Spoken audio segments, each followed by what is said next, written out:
Ok, alors aujourd'hui on va voir ensemble comment nourrir la bête et comment sauver le bébé. Je m'explique, quand tu es créateur de contenu, tu es en éternel dilemme. C'est-à-dire que à chaque fois, tu dois réfléchir à ton positionnement et tu as deux choix qui s'offrent à toi.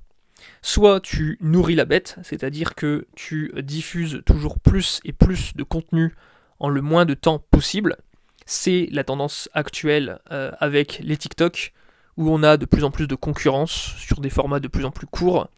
Et donc tu dois absolument, pour gagner en visibilité, ou du moins la garder, publier régulièrement du contenu. Et tu as ce choix de protéger le bébé, c'est-à-dire rester sur du contenu qui est très qualitatif pour ne pas qu'on ait l'impression que tout soit bâclé. Je te donne un exemple. Ici, pour ce contenu, pour cette chaîne, j'ai choisi délibérément de privilégier de nourrir la bête. C'est-à-dire que tu ne verras pas de cut dans tous les sens, tu ne verras pas de belles transitions, de belles musiques, mais tu verras ici du contenu efficace, pertinent, qui te donne beaucoup de conseils et beaucoup de plus-value que tu peux simplement écouter en podcast. Voilà pour ça. Si tu vas sur ma chaîne étudiante, le ch'ti étudiant, bon bah c'est un peu plus travaillé, c'est un peu plus protéger le bébé. Dans tous les cas, on va voir ensemble comment on peut parvenir à un équilibre qui est plutôt réussi en réussissant à trouver le plus rapidement possible des idées de contenu et à les publier efficacement. Alors, avant de te donner le premier de mes 5 conseils, tu peux bien évidemment t'abonner si ça n'est pas déjà fait. Sache que ici, 7 jours sur 7, je te donne mes meilleures théories, scoops, cas pratiques, analyses pour une meilleure communication pharmaceutique. Et puis, tu peux me rejoindre dans mon canal privé Telegram, où tu pourras recevoir mes meilleurs contenus, surprises et autres plans secrets. Voilà, on commence pour la première idée que je t'ai notée, c'est un site qui s'appelle Uber Suggest. Tu en as de nombreux comme ça, ce sont des sites qui, à partir d'un mot-clé que tu vas rentrer, vont te déterminer s'il est opportun ou non de publier du contenu dessus. C'est typiquement au début l'erreur que je faisais de débutant, de vouloir partir à la fois de ce que j'aimais, du contenu qui me plaisait, de faire mes recherches et après de trouver un titre. Dans le sens du créateur de contenu, en fait, tu repères les mots de clés intéressants et autour de ce mot-clé très référencé, tu vas créer du contenu. Donc voilà, moi j'utilise Ubersuggest.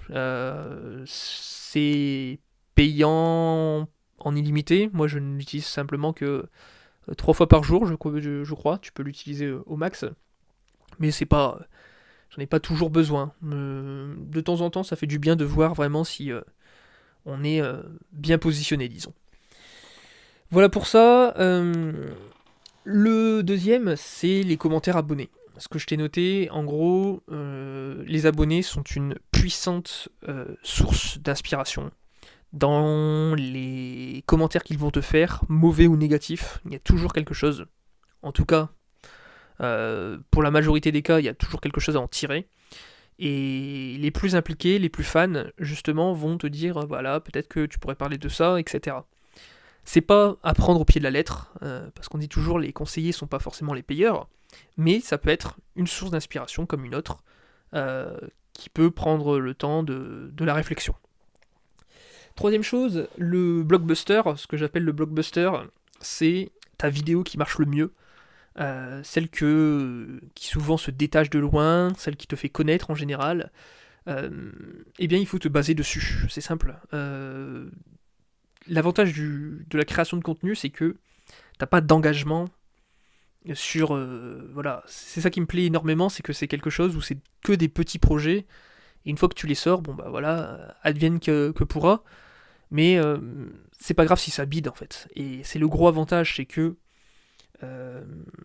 c'est pas si chronophage que ça de faire une vidéo, surtout si tu fais une vidéo plutôt axée efficacité comme moi.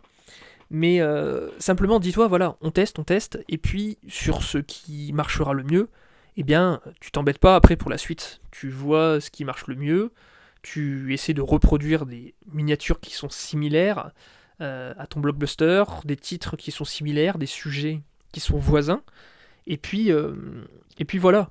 Alors, inconvénient, ça va t'emprisonner dans une cage, mais après, bon, voilà, c'est en général ce pourquoi ton audience vient aussi te voir. Donc, tu es là pour résoudre les problèmes de l'audience, et s'ils estiment que tu es bien placé pour ce sujet, pour en parler, alors fais-le. Voilà pour ça. Le marché a toujours raison, hein, dis-toi ça. Donc voilà, le blockbuster, tout simplement, pas te tracasser. Les suggestions. Les suggestions, c'est ce que j'utilise moi, c'est YouTube Buddy, qui est une application. Il y en a d'autres qui existent. C'est tous les jours, selon les mots-clés que tu as rentrés dans ton application. Ça peut être aussi des sites. Tu vas avoir, admettons, 3 suggestions par jour de contenu, d'idées de titres qui peuvent inclure ton mot-clé. Si je tape marketing pharmaceutique, on va me dire par exemple en quoi le marketing pharmaceutique peut changer le monde. 3 tendances que vous devriez savoir sur le marketing pharmaceutique. Je te donne des exemples. On verra ensemble dans d'autres vidéos que il y a des contenus qui sont viraux et on va voir ensemble la recette pour semer tous ces éléments dans tes vidéos. Voilà pour ça. 5e chose, c'est la concurrence, tout simplement. Il ne faut pas oublier que si tu es dans un environnement concurrentiel, ça n'est pas une mauvaise chose en soi. C'est qu'il y a une demande et que ce marché n'est pas forcément rouge. C'est-à-dire que si je prends l'exemple de la santé, c'est pas un marché où on se marche dessus les uns sur les autres. Parce que c'est simplement que les demandes dans la santé augmentent et qu'il y a de plus en plus d'exigences, d'opportunités à exploiter, tout simplement. Si je te prends par exemple le monde du coaching sportif, il y a une concurrence, certes.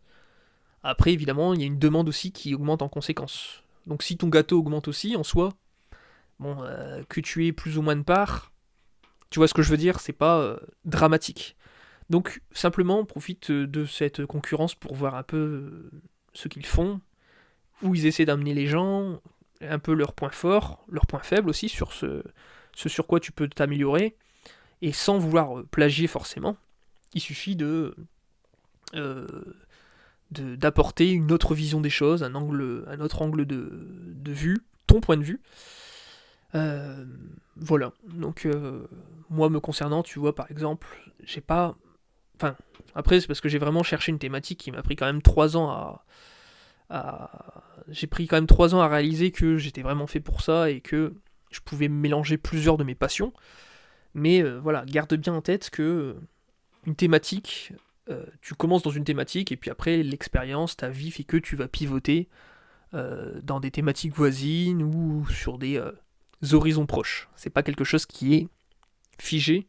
Et ta concurrence, évidemment, au début, moi, tu vois, je sais que j'ai aucune concurrence. Je sais que je finirai par en avoir tôt ou tard. Ça sera à moi de rester vigilant et de conserver ma place pour ne pas me faire doubler par le petit jeune. Voilà, tout simplement. Je te remercie de m'avoir écouté. J'espère que ces conseils ont pu t'aider le plus possible. Je te retrouve très bientôt donc dans un nouveau live Smart Learn ou tout de suite dans mon canal Telegram privé. Tu es libre de cliquer sur le lien d'accès qui se situe dans la description de la vidéo. Et puis on se retrouve tout de suite pour mon petit contenu surprise. Allez, ciao ciao et à très bientôt. Salut.